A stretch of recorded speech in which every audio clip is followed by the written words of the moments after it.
Hi, I'm Don from Redrow and welcome to the latest episode of the New Homes podcast. Today we're at our Wesley Green development in Essex and I'm joined by Vicky Silverthorn, an organisational expert who's going to give us some top tips on making our home as organised as possible and some Unpack hacks when it comes to moving. Vicky, thanks so much for joining us. Thank you so much for having me. Let's get straight into it. It feels like I can't go on Netflix or BBC iPlayer at the minute without seeing a home organisation show. Yeah. Why do you think it's blown up and become so popular? Oh, it's huge, and yeah, it has been for sort of several years now. I think one thing that people love is the visuals, the visual side of it. You know, there's a lot on social media of how this could look in your home. So people are definitely sort of cottoning on to that. And I think also the massive connection to well-being, the connection between decluttering and organising and having the control back within your home, you can't help but sort of hook on to. And of course, that's a feeling everybody wants. Mm. And did you find with, going back a couple of years, the start of COVID, a lot more people at home, did that help with people taking an interest in it and, having that time at home to do this type of thing? Definitely. I think before the pandemic, you sort of clutch at minutes at the weekend when you can do things. Obviously if it's the weekend and you're a family, you want to spend time out and about, not just within your home getting jobs done. So to have all of that time in your four walls, literally in your four walls, made a massive difference. And it had a massive impact on how much time people were spending in their home, therefore what they start to notice that they wouldn't usually when rushing around. Yeah. And we'll get into how you got started and how you've been doing it in a moment, but I'm interested to know, how does it feel now it's so popular? Do you feel like your baby's been taken off you, or are you pleased that it's mainstream and everyone's showing an interest? I'm definitely pleased it's mainstream, and definitely pleased the amount of, publicity and attention that the area's had. It is quite interesting though, because, back 12 years ago when I started the business, no one had really heard of it. It had been big in America. There were quite a few maybe in the UK, but it wasn't a well-known subject.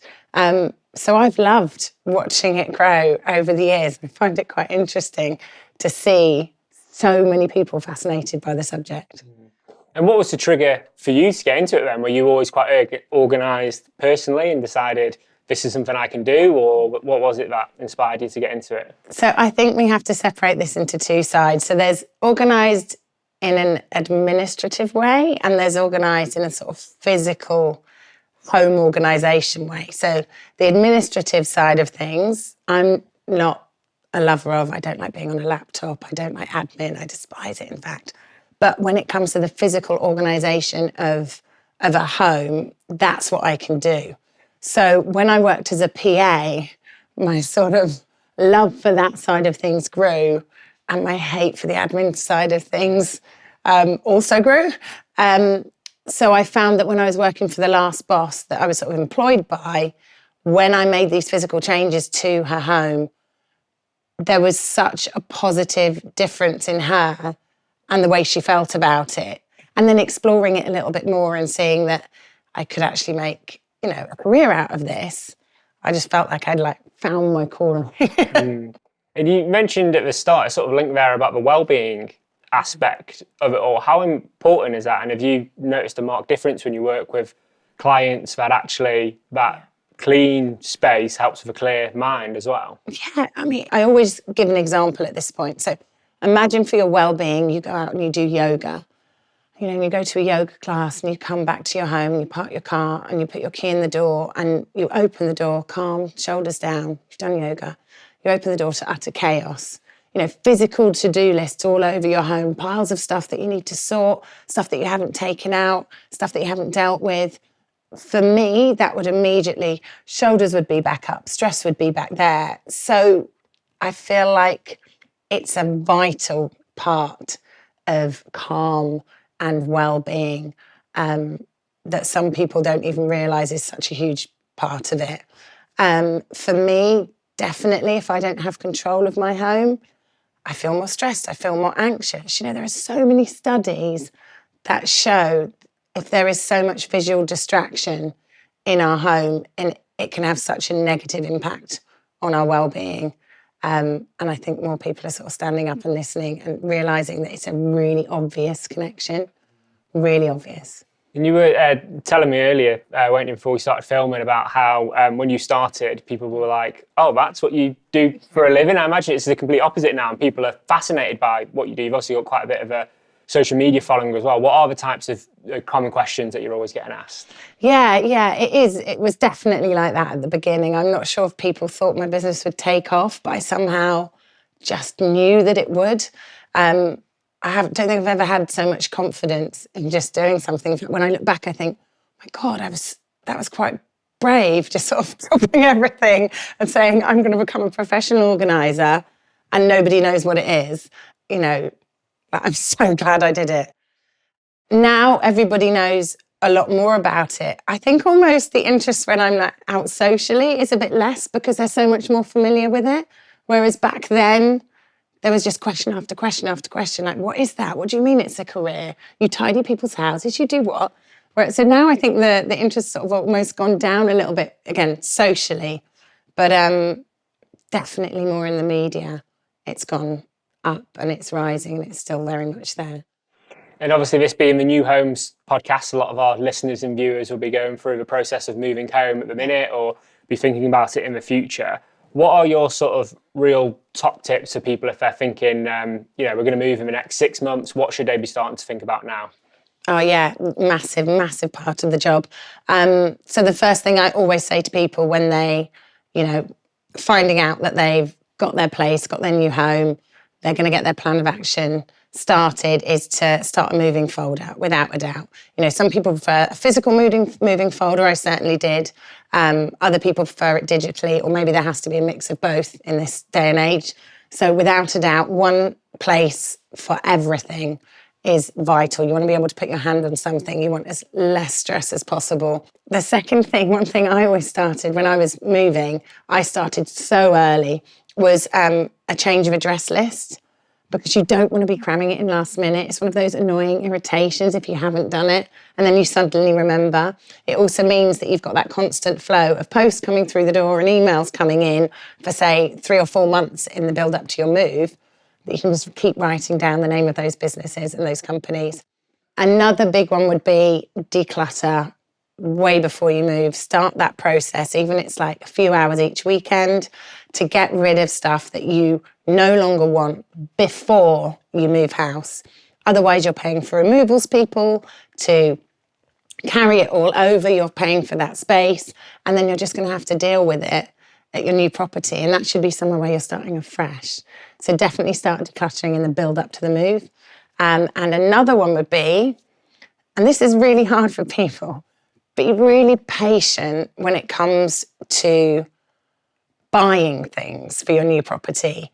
I always think that there's an element of living in a property before you start really choosing furniture, any storage pieces, big or small. You've got to live in your home. You've got to use the storage your home already has before you just start clicking and buying. Because otherwise what I do see is a lot of stuff just sort of ending up in landfill, and it's so easy to get overexcited. But I'd say be careful, measure up, slow it down. Yeah, do you think that's the common mistake a lot of people? Do you think they like the idea of being organised and, the things like you might see on TikTok of how you would, put all your snacks in a drawer, etc., in quite an aesthetically pleasing way, but when it comes to reality, it's maybe not what they thought it would be, and it's a bit harder work to keep up with? It is, and there's organised and there's organised. If you're going to take things up to the top level of organisation, you have to have the time that comes with it, because it all involves a level of maintenance. Even if you've cleared out half your stuff, there's still a level of maintenance. So I try and pass on the knowledge to people after 12 years of doing this that, if crisps are in a basket, that's still organised. Crisps don't have to be immaculately lined up, face forward, to be organised. You're still organised if you have an area to put the snacks. You're still organised if the towels go back in the cupboard that the towels live in. You're still organised. It doesn't matter if you haven't ruffled up the towels and put a little pattern on them. You're still organised. So, yeah, I'm really trying to push at the moment. don't over-organise, because often it ends up in feeling a bit sort of rubbish about yourself when you can't keep it up. So make sure you implement a level of organisation that matches your lifestyle, your home, and how much time you have, basically. Yeah, I guess it's that drive not to be too perfect, isn't it? And not put too much pressure on yourself with it. Definitely. Yeah. Too perfect can often hinder as much as being completely cluttered and living in chaos. Yeah. Just going back to one of your tips about trying to, before a move, do a little bit at a time. Yeah. For those people who are watching and listening and have perhaps got young children at home, what's your advice around moving with kids? Is there a way to get them involved? Is it better to schedule some time where they're perhaps with, grandparents or other people who can care for them so you can really focus on it? Yeah. What's your advice to people moving with children? Yeah, I think that definitely they're getting them involved in the process from the side of getting them familiar and excited about the move. Because obviously, it can be traumatic for some adults saying goodbye to a home, but for children especially. So I think getting as many visuals as possible for them, getting them excited about new bedrooms, getting them involved in the decluttering process, I always recommend. I'm not saying they should be there start to finish, but what we often do with children and decluttering is, be realistic about what can go. Perhaps leave them a little box of items that they get to choose that aren't as important. And then they feel in control and can make those decisions about those certain things. That's specifically with the decluttering side. But I think also the moving process, getting them to pack the bag. And I would 100% send them off for a day or two. Absolutely. So you can get a few bits sorted. Do they need to be there while the house is coming together? Maybe for some of it, but not all of it, I think. Yeah. Maybe sneakily get rid of some of the toys as well, but you don't want coming over to the new house, the big and noisy ones. Yeah, let them decide on a little basketful. Yeah. I bet. And when you and your teams are helping people move, do you guys have a process or a theory behind how you're boxing things up, how you're storing stuff together? So when you do go through the front door the first time and start the unpack, what's the process that you go through with that? Yeah, so we often, there'll obviously be a removals company. We don't do that side of it ourselves. A removals company, and they pack all the big items, the valuables, the breakables, the artwork. We're very much sort of more of a personal packing service. We pack the things that our clients want more of a personal touch with. So we offer our clients a shopping list, so we can declutter before the house move. We can then pack all their personal items. We can then be there on the day and time of arrival that all of the boxes arrive from the removals company. In fact, we ask the removals team to put the boxes on the back of the van rather than the other way round, so they can get those boxes off and we can immediately start unpacking. So obviously then we unpack and we organise as we go. They're the services that we offer, and I think one of the most popular is the unpacking service, because it means that people can, in theory, go on holiday for a few days, come back, put the key in the door. Because we'll have seen their previous home, we'll get an idea of what they like, and we'll remember how they've done things, and we'll up that level in the new home. Key in door, house is unpacked, and all they've got left to do, put the nice ornaments or photographs out. Well, that sounds perfect. And then I guess for those who aren't using a service like yours and doing it themselves, it's interesting what you said there about the order in which stuff would actually come off the van. Yeah. So what would be the 2 or 3 items that you'd say, don't forget to pack that first when you're first going through the door? Oh yeah, definitely the kettle. I mean, always. If you haven't got a hot water step, definitely a kettle. And teas and coffees, of course. But I think there is always a list of vital items when it comes to families and children. I think that a number of items often go in the car, favourite toys, things like that. But it's thinking before you move as well, which are your priority areas to unpack. And that would equate to what's going to go on the back, therefore what's going to come out first. And working with removals teams, they've always been really accommodating with that. And what would you recommend from, so we've come in, we've got our boxes everywhere to unpack. Yeah. What would you recommend in terms of room? Would you always say start at the bedroom, so that's where you're going to be at least sleeping, so you've got a nice space? Would you start in the kitchen? What's your... I think the 2 main focuses are, without a doubt, kids' rooms and kitchens. Kitchens is, it's the hub of the home. Even if you're having a takeaway on your first night in a new home, you're going to need something. So I think kitchens are also really lengthy to unpack. I don't think people realise that. I think they underestimate how long it takes. But I think kids' rooms and kitchens. I think the other thing to say about kitchens is it's one to really focus on and get right. Try to avoid just putting things away in cupboards because you want to be unpacked, and try and do it in a more methodical way. Really think about where you're putting things, because that magic time where you're going to come back later and do it properly another time, honestly, for so many people, 10, 15 years down the line, it just doesn't happen, because who has that spare time to take their whole kitchen apart and then put it back together again, which is like at least half a day's work. Yeah, it doesn't happen. So especially with kitchen. And why do you think that is? Like, there's probably people who might have moved years ago and have still got a couple of boxes knocking around with unpacked. Like, do you think what do you think it is that's stopping them finally finish that moving? It's like a mental block almost. I feel like they've moved on from the moving in process, and you almost don't want to revisit it. Mm-hmm. But actually, just having a conversation or listening to something like this is enough to spark people, genuinely enough to spark people into the mode again, where they run into their garage, they get those 2 boxes, they start opening them up, and they're like, right, done, sorted. And you'll still feel really good about it. Yeah, I can hear the sound of dusty boxes all over the country now getting hauled out of the garage. I hope so. I hope so. And then just thinking a little bit about, like, I'm one who loves a big spring clean and sort out for only a week later to the house be a tip again. What am I doing wrong, and what do I need to do to maintain that level of organisation and cleanliness throughout the year as opposed to just once a year? Okay, yeah, there's a few things. I think one of the first things that's really important that I'm trying to, spread around is that I believe you could take 50% of the majority of homes in the UK, 50% of belongings away, and when you woke up the next day, I don't think it would make a single bit of difference to your day-to-day life, as you live each day. I really, really don't. Which brings me to the key, which is, I think the magic answer is to have less stuff. The less stuff you have, the less stuff you have to think about, to organise. We're emotionally attached to every item we own. That's less emotional attachment there. I think that systems are then easier to implement, organisational systems. And the key with them is to make sure they suit your life, but also strip back to basics. Keep things simple. If it's too complicated and you are time poor, i.e. subcategories, subheadings, colour coding, etc., you're going to find it really hard to keep up, and then you're just going to feel a bit flat when you haven't. So keep it simple, like really, really simple. Here's a cupboard, what lives there? This lives there. Here's a basket, what lives in that? It's stationary. Not a massive everything.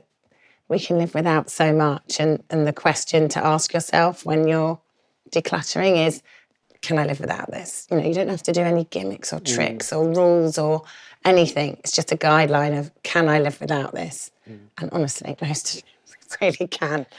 So it's interesting what you're saying there, Vicky, about the fact that you actually think half the stuff from the home can come out. So the people who want to do that and remain sustainable, it's a big principle of ours at Redrow. And actually, the last podcast we filmed was in a show home where we'd source things, locally and reused a lot of materials. What would you recommend to people who, are going through that process of getting stuff out of the home but don't want it to just go straight to the landfill or the tip? Yeah, big thing, absolutely. So I would say there are so many places, with a bit of research, that your stuff can go. There's the obvious ones, like clothes can go to a charity shop, books can go to a charity shop. People often get stuck with furniture though. You can obviously resell it, but there are also a number of charities who take furniture, revamp it, resell it, and the money goes to great causes. Electricals people get stuck with as well. They get put in a box, they get put in the loft, and that's it. 10 years later, they come out again and then they go to landfill. So while they're still a little bit more current, just search and look for where things like those electricals, which charity shops take them. Everyone's are different in their local areas. So, like I say, it involves a little bit of looking, but it's very rare to find things that can't be passed on and used for good in some way, shape or form.